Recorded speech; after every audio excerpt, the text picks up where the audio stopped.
Hi there, I'm Lisa Scott and I'm the Road Safety Officer for Halton Borough Council, and I'm here today on behalf of safekids.co.uk to talk about the problems with fitting of car seats, positioning of car seats and various problems associated with car seats and children travelling in cars.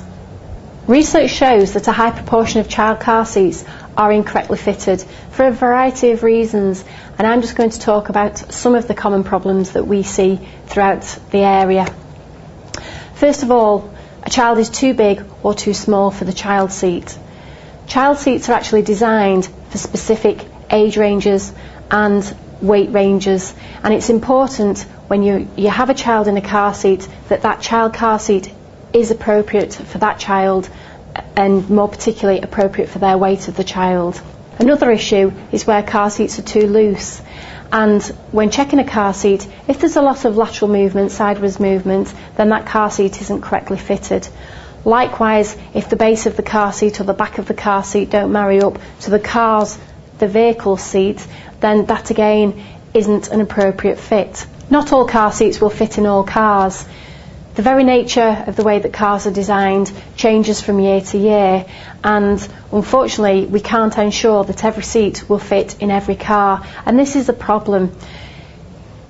When buying a car seat, it is important that you try before you buy, or there's an agreement between you and the shop that you can return it if it isn't a satisfactory fit. If the car seat moves too much, if it doesn't fit with the back and the seat of the actual vehicle seat, then it isn't fitted correctly, because there should be no movement, there shouldn't be any spare play in that car seat being in the vehicle seat. There are also problems that we see where the actual car seat belt won't go around the car seat, the child car seat, and this is often found in some vehicles where the car seat belt is too short. Unfortunately, again, as I said, not every car seat will fit in every car, and it is important to try before you buy. Another one with regards to fitting is where the buckle of the car seat belt impacts onto the frame of the car seat, and this is in particular with reference to the forward facing seats, perhaps with a plastic frame or a metal frame, and it's important that car seat belt doesn't impact anywhere onto the frame of the seat. This is what we call buckle crunching, and in a crash it could just explode the fitting, the fixing, and then it wouldn't be protecting the child.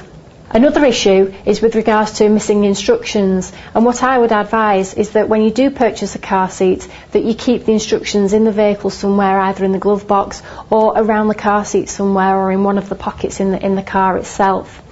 With regards to car seats that are acquired second hand or passed down, there may not always be instructions, but they should be printed somewhere on the car seat itself.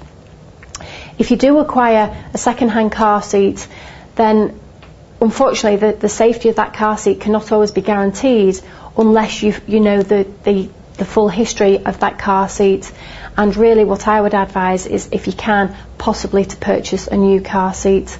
Another problem is with regards to children undoing the seat belts, pressing the red button and undoing the harness or undoing the seat belt. It is particularly worrying, it is particularly distracting when you're driving, and obviously there may be times when you have to pull over and put the child back in the harness. A lot of people ask, why can't it be changed into a different colour? The red colour is there for a very specific reason. It's there as an emergency release system, and it has to be easily identifiable by the emergency services, but obviously that's also attractive to children. And what I would suggest is just a few simple distractions: toys, books, talking to your child, playing simple games like I Spy, looking out of the window and so on, and thankfully it does seem to be just a phase in most cases.